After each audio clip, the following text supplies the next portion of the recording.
All right, well, greetings and welcome to another episode of the Sovereign Lounge. We are your hosts.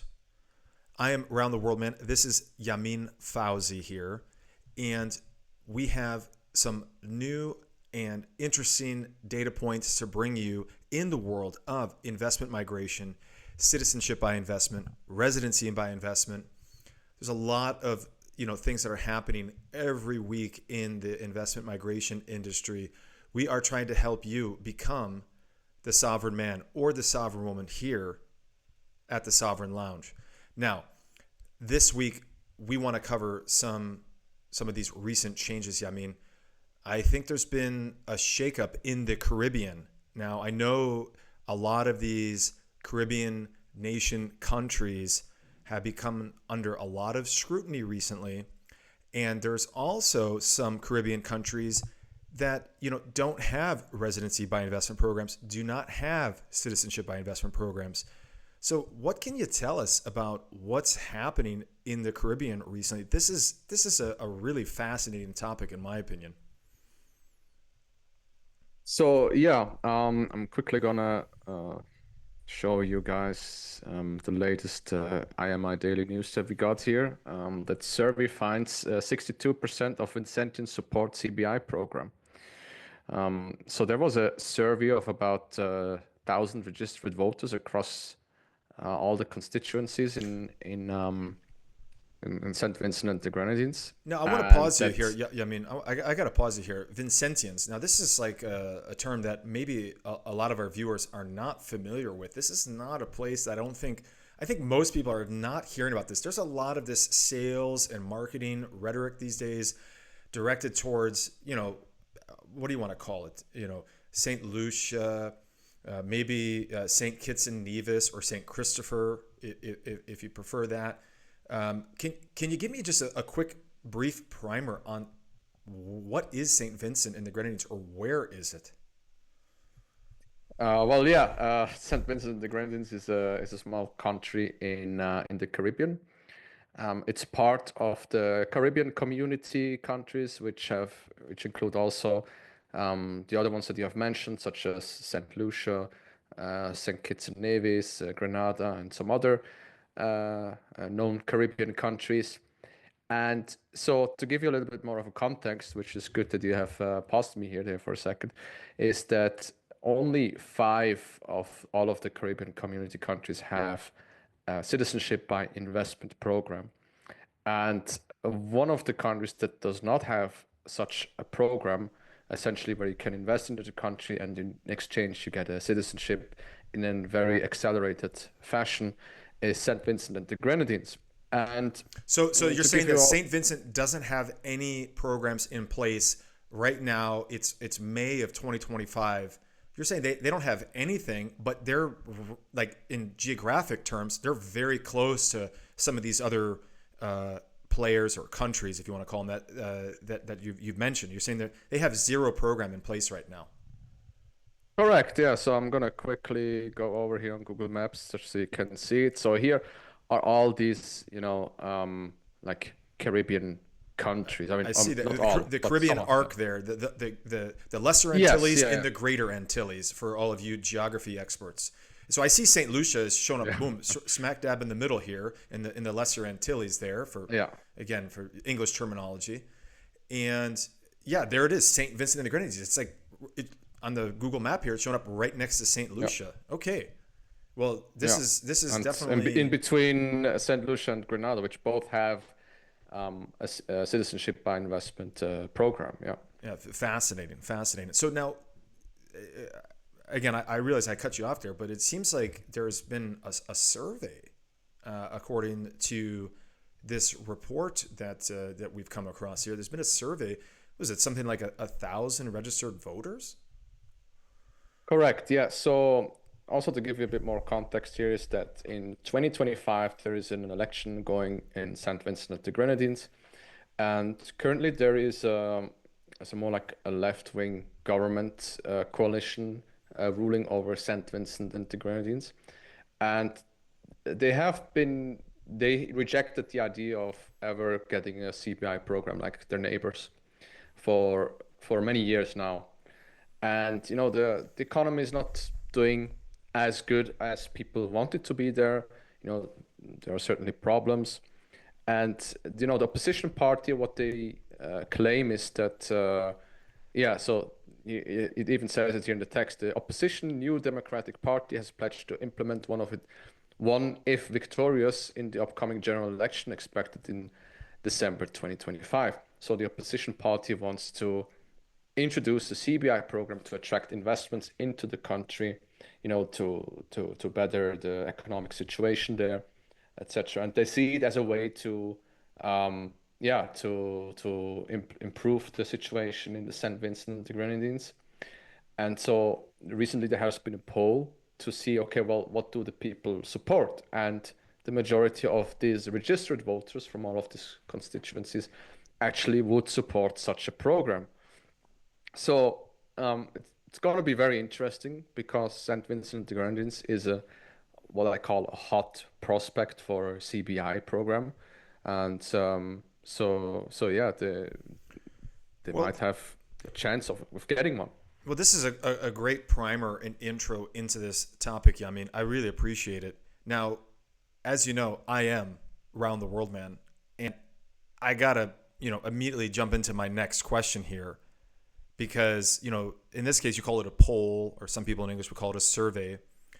1,000 registered voters is great that are they're showing support for something like a citizenship by investment program. But I have serious questions as round the world man. What is a person going to gain as an investor? I have a business generating a lot of revenue, and let's say somebody's coming at me saying, "Hey, listen, I think you should, very seriously consider becoming a citizen of Saint Vincent."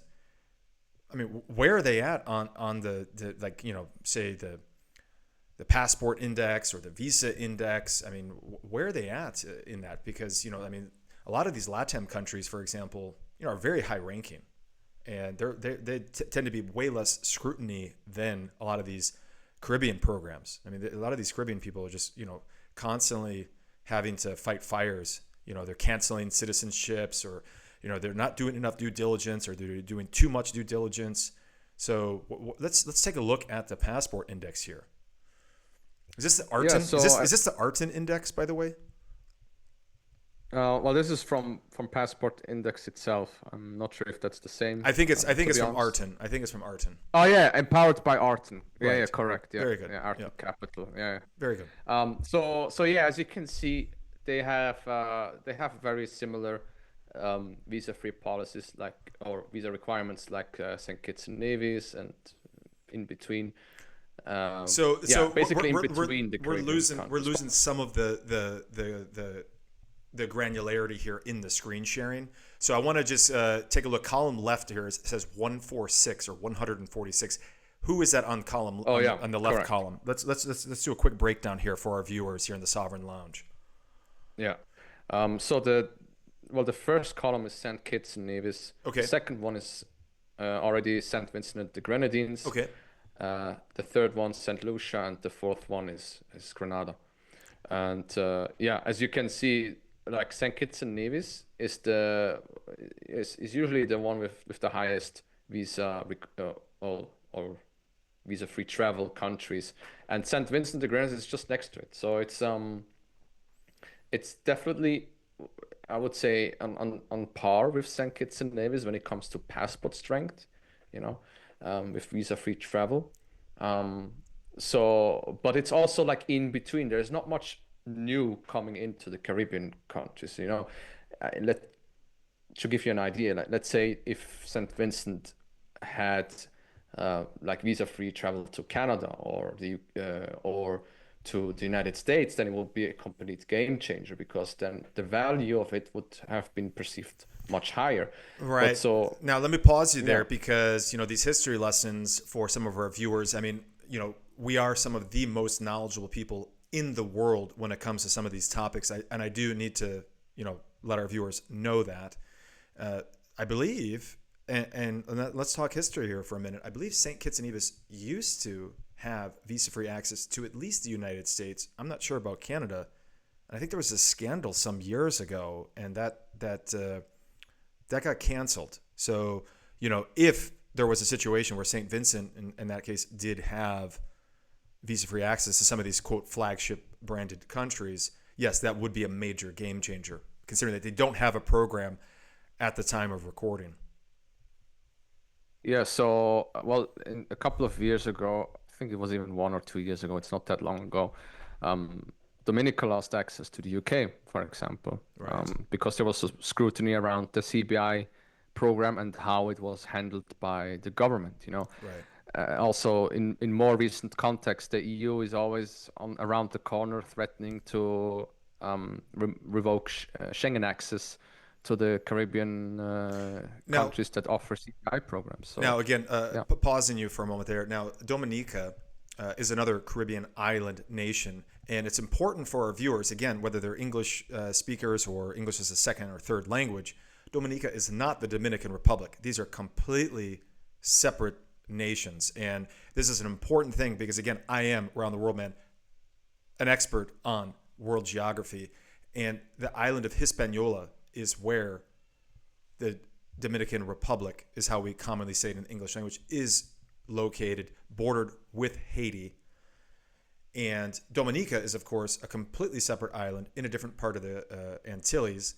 And I know you didn't put it up there on the passport index there a moment ago, but I believe Dominica still has a citizenship by investment program. Can you comment on that, on their status right now, Yamin?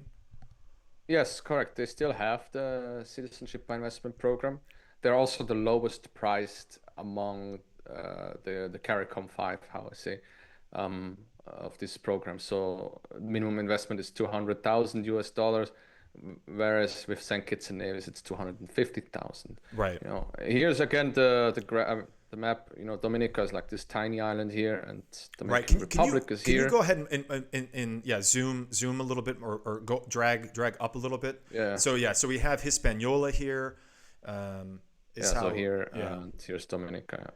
yeah. Your camera view is blocking Dominica. Let's go ahead and drag that over a little bit, if you don't mind. Bring Dominica front and center for us there on the map, since we're doing our geography lesson. Oh, I see. Yeah, Yeah, your camera view is apologies. blocking the Lesser Antilles there completely. There we go. So in I that think Lesser we Antilles did arc there, it, yeah. north of Venezuela. Yeah, so we have Dominica Yeah. there again. So now, if you really were to zoom in here for our viewers and our geography fans, we have Dominica, Saint Lucia, and then tucked right in between Saint Lucia and Grenada, we have Saint Vincent and the Grenadines. There we Correct. go. Yeah. Very good. Thank you for adjusting the map view there. It looks like a lot of water there, but of course there's a lot of interesting territories packed into the Caribbean. Yeah. Yeah, it's a very vibrant community. I had the pleasure to meet delegates and representatives from St. Kitts and Nevis, from Saint Vincent and the Grenadines as well. Very lovely people. I really have to visit it one day. So yeah, I'm really looking forward to see what they will bring. I think competition is always good. That's my take on this situation. But they need a unique selling point. Faster processing times, like everything that you can do digitally, maybe Bitcoin or cryptocurrency Yeah. adoption. I, To have like this unique selling point among the other Caribbean community members that sell their citizenship as well. Right. So I'm going to put you on the spot here, just briefly. What is the official currency of St. Vincent and the Grenadines at the time of recording? It's the Eastern Caribbean dollar. Oh, fantastic. Okay. So there's some neighboring countries that are most likely using the same currency when we're talking fiat currencies these days. Okay. So a unique selling point, in your opinion, since we do like to put a little bit of our own insight and analysis here into the Sovereign Lounge. A unique selling point from your perspective. I want to get your opinion here, Yamin. You think that if they had something like either cryptocurrency as, do you mean a legal tender, or paying for the investment in cryptocurrency, or some combination of the two? Where are you getting at there? Well, I mean, this is one approach that you can do. It's to accept cryptocurrency as a legal means to obtain citizenship, which would be interesting for crypto holders, for crypto investors, etc.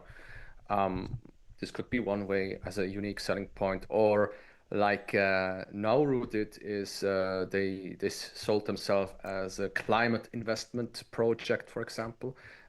They could do the same thing, or brand it as this sort of topic. Right. There are many routes, but they need something to stand out, because of the visa requirements, the strength of the passport, it doesn't differentiate too much from the other Caribbean community countries. So they need something different Right. to highlight themselves. Right, right. It's a good point to, they need to stand out other than just being like, hi, we're new, or maybe you haven't heard of us or something like this, like, because that is going to be something that potentially needs to be overcome. So what else on this particular program stands out in your mind? Because I have some questions. And a big thing for me is, we've covered on previous episodes, like, Turkey had a really interesting citizenship by investment program in years past, because they had a couple different routes. One of them was real estate. Another one was a bank deposit. A lot of people, took advantage of one program, but not the other for some reason, even though they were both very attractive. And, are we thinking, is there any rumors about what the actual method of investment might be? For example, is it building a new university, new schools, new hospitals? Is it a bank deposit? Maybe it'll be real estate oriented. Is there any rumors on that right now, or is it too early to say how that, actual investment will be treated and be processed by the Saint Vincent government? Again, like it's just that they support the idea of such a program. So there are no real details regarding such a program available. Um, we can only speculate what they will bring in the end of the day, but definitely the opposition party wants to fulfill some of their projects. I believe the hospital was one of these projects. So most likely it will come back in infrastructure, similar to what the other Caribbean countries do. Yeah. Well, it's a very interesting development, because as we've covered in the past, Malta has essentially been rejected by European High Court for their citizenship by investment program. And of course, as you know, Malta is another island nation, but in the Caribbean. So it would be nice to gain another option. European Union. Well, sorry, yeah. Sorry, in the Mediterranean. Sorry, I'm bouncing from one sea to another. Apologize there. Yeah, Malta is in the Mediterranean Sea and a member of the European Union, and their citizenship by investment program is essentially threatened, or in the final stages. So it'd be nice to see another island nation, this one, Saint Vincent, in the Caribbean Sea, maybe come up to replace that as a potential option for some of our clients. Now, another thing I wanted to ask you is, any final thoughts on this St. Vincent situation before we move on to some of these other, developing topics? Well, I believe competition is always good, so I would look forward to a new program if they would ever introduce such a thing. Oh, that's fantastic.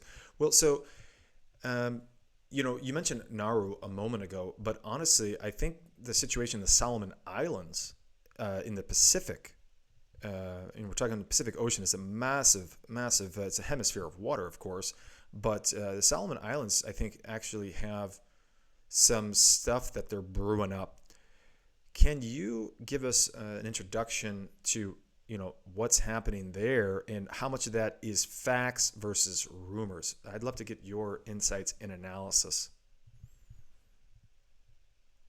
Yeah, so the thing with the Solomon Islands is that they have us on the edge since 2020, with a sort of introduction of a CBI program.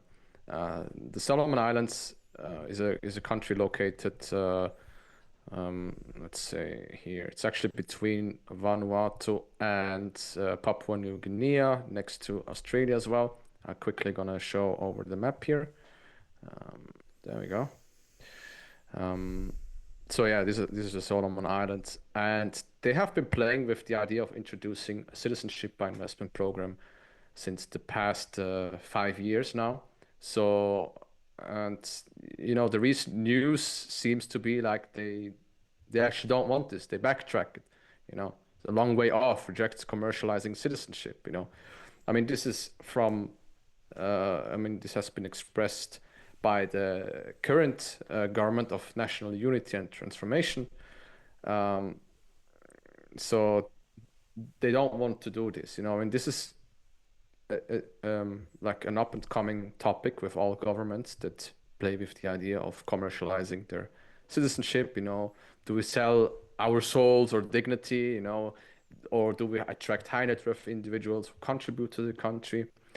And Solomon Islands have been on and off on this of this idea, and as of currently, they don't seem to want a citizenship by investment program. So yeah, that's the latest Well, so developments there. yeah, that's a great introduction to this. So yeah, it seems like they've been toying this idea around for somewhere in the ballpark of 5 years at this point, and the latest summary seems to be that they're kind of moving away from introducing this kind of program. I imagine there's probably been at least one election cycle in the last 5 years. I'd have to look up their election years, but what would be some of the benefits, for example, for somebody that is evaluating a citizenship by investment? I mean, we have some of our successful business owners that we chat with, and we advise. What would be some of the benefits of their citizenship for these passport holders, given the parameters of the current day? Is there any interesting, again, if we were talking from a passport index or visa index kind of lens, is there anything interesting about their situation? Absolutely. So when it comes to Solomon Islands, it would be, excuse me, it would be a game changer in the Pacific region because, I mean, look at the map here. This is the visa requirements for Solomon Islands citizen. Um, so you can see the entire Schengen area, the UK, Ireland, Canada included, um, UAE, Singapore, South Korea. You have many, many countries which you do not have when you compare it to the other Pacific contenders who already have a citizenship by investment program. So again, for those who cannot see it properly, the first column is the Solomon Islands, the second one is Vanuatu, and the third one is Nauru. So you can see it. There is a huge gap here. That's like 41 countries difference between of visa-free countries between Solomon Islands and Vanuatu, and even more to Nauru. So it would, I mean, it probably would also have a very different price point, if it were to be ever introduced in the market, because it has such a um, yeah, like quite a strong passport. When I saw it first, I was actually shocked. I didn't know that the Solomon Islands was such a strong passport at the end of the day. So I really wanted Yeah, to highlight yeah, this one. that's quite a compelling difference there between these existing contenders, as far as neighboring kind of Pacific contenders there. So it is interesting to see them kind of moving away from that. But again, visa-free access is one kind of aspect of the sovereign lifestyle, which we love to bring you here at the Sovereign Lounge. And so one of the things I need to ask now is, what can you say about their fiat currency banking infrastructure or lack thereof? What can you say about anything related, maybe telecom or their kind of current state of infrastructure? Why would they be toying around with this idea of introducing this citizenship by investment? Are they in need of capital improvements in the Solomon Islands? Or is this just kind of like a diversification of their economy? Like, many countries are trying to move away from just oil and gas, for example, into other things. So, do you have any thoughts on that topic of banking or diversification? Yeah, so I think here it's important to understand that the Solomon Islands has quite a different profile than the other what's it called Pacific Island nations that sell their citizenship. So the population is a lot bigger. In the Solomon Islands, it's around 700,000. In Nauru, it's about 12,000 or 14,000. Vanuatu is, I think, around 100,000-ish, like give me a margin of 50,000 here. Okay. And also much bigger than any of the Caribbean countries. So they have also a lot of maritime territory which they can use. So it wouldn't be like as a strong factor of income as it would be for the Caribbean countries or for Vanuatu, for Nauru, which essentially almost finance like a significant portion of the GDP through economic citizenship. Would be more likely to diversify in that sense. Okay, so looking more from a diversification perspective, much higher population than these countries that already have programs established. Okay, well, this has been another fantastic episode of the Sovereign Lounge. I mean, do you have any final thoughts on the Solomon Islands before we sign off? I mean, it would be very interesting to see it coming off as a strong competition in the Pacific region.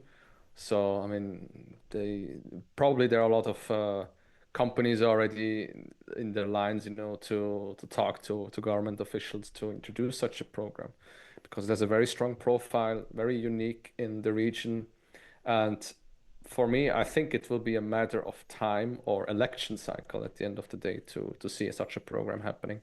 Right, right. Well, very good analysis nonetheless. Yeah, I mean, I appreciate you sharing all of your fantastic insights.